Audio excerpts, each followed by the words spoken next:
तो जय हिंद दोस्तों, दिस इज़ रविशंकर और मैं A1 इंग्लिश एंड सीटेट की तरफ से आप लोगों का स्वागत करता हूं। जैसा कि हम लोगों ने लास्ट वीडियो में विकास की अवधारणा के बारे में डिस्कस किया, आज हम डिस्कस करेंगे सेकेंड चैप्टर जिसका नाम है बाल विकास के सिद्धांत, यानी कि the principle of child development. तो चलिए शुरू करते हैं।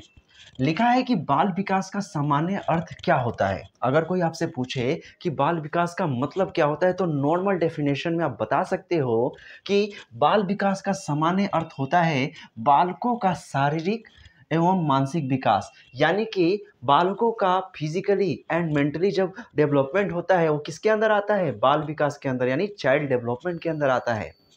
यहाँ लिखा है कि इसके अंदर बालक का गुणात्मक यानी क्वालिटेटिव और नैतिक विकास, इसके अंदर नैतिक विकास और उसके गुण, यानी कि हम कह सकते हैं कि उसके कार्यकुशलता, साथ ही साथ नैतिक विकास के अंदर उसके गुण को प्रदर्शित किया जाता है, यानी कि शो किया जाता है कि बच्चे का गुण कैसा है, उसका व्यवहार कैसा है, साथ ही साथ उसकी बुद्धि कैसी हो रही है। तो ये किसके अंदर आता है, गुणात्मक यानी कि क्वालिटेटिव विकास यानी क्वालिटेटिव डेवलपमेंट के अंदर। अब लिखा है कि परिमाणात्मक विकास, यानी कि इसे इंग्लिश में कहते हैं क्वांटिटेटिव। इसके अंदर बच्चे का शारीरिक वृद्धि का मतलब उसके वजन से बढ़ने से हो सकता है, उसके हाइट के बढ़ने से हो सकता है, साथ ही साथ यहाँ पे मैंने लिखा है वजन और कद बढ़ना, यानी कि उसका वजन और कद बढ़ना किसके अंदर आता है, वो आता है परिमाणात्मक यानी क्वांटिटेटिव विकास के अंदर, क्वांटिटेटिव डेवलपमेंट के अंदर। अब लिखा है कि बाल विकास के मुख्य सिद्धांत कौन कौन से हैं।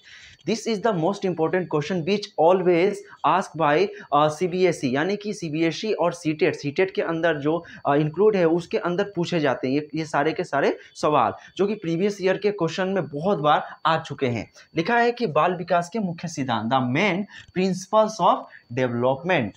तो मेजर इसके कौन कौन से हैं। पहला मैंने लिखा है कि निरंतरता का सिद्धांत, यानी कि प्रिंसिपल ऑफ कॉन्टिन्यूटी, यानी कि इसके अंदर लिखा है कि इस सिद्धांत के अनुसार, इस सिद्धांत के अकॉर्डिंग विकास का जो प्रोसेस होता है, प्रक्रिया होता है, जीवन भर चलता है। एक बालक के अंदर जो विकास की प्रक्रिया होती है, प्रोसेस होती है, वो बचपन से लेके उसके मृत्यु पर्यंत, यानी कि उसके जीवन भर तक ये विकास का प्रोसेस चलता रहता है, जो कि किस में आता है, वो होता है निरंतरता का सिद्धांत के अंदर।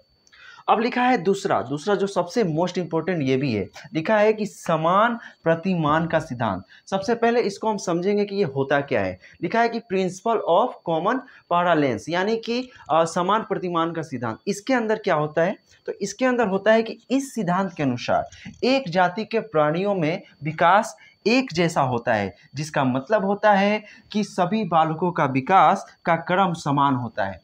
सबसे इंपॉर्टेंट चीज़ जो सबसे इंपॉर्टेंट टॉपिक जो है, पॉइंट है, ये लिखा है कि सारे बालकों में विकास जो होता है एक समान होता है। बिल्कुल सही जवाब है। दूसरा इसमें जो पॉइंट लिखा है कि हर एक जाति, मतलब कि डिफरेंट जाति होती है, हम मानव जाति हैं, कोई जानवर जाति का होता है, साथ ही साथ कई पक्षी जाति होते हैं, उनका जो विकास का क्रम होता है उनके जाति के क्रम के अनुसार एक समान होता है। इसको आसान भाषा में बताऊं तो मान लीजिए हम मानव जाति हैं, तो मानव जाति में जब गर्भ धारण होता है तो बच्चे का जो विकास होता है, सबसे पहले उस बच्चे का क्या होता है, सर विकसित होता है, उसके बाद उसके सारे अंग विकसित होते हैं। तो ये सभी मानव जाति में पाया जाता है। यहाँ पे लिखा हुआ है कि इस सिद्धांत को हर्लोक ने बताया था। हर्लोक ने इस सिद्धांत का क्या किया था, इन्वेंट किया था, इसके बारे में बताया था। और इस विकास में सिरोपूंछ, जैसा कि मैंने बताया, सिरोपूंछ का नियम लागू होता है, यानी कि पहले सिर उसके बाद पूंछ, यानी कि पहले बच्चे का सिर क्या होता है, ग्रो होता है, बढ़ता है, उसके बाद उसके अंग बढ़ते हैं। तो ये सारी चीज़ें किसके अंदर आती है, ये आती है समान प्रतिमान का सिद्धांत यानी प्रिंसिपल ऑफ कॉमन पैरेलल्स के अंदर। तो आई होप गाइस आपको समझ में आ गया होगा कि ये दो सिद्धांत जो हैं कौन कौन है, निरंतरता का सिद्धांत क्या होता है, समान प्रतिमान का सिद्धांत क्या होता है।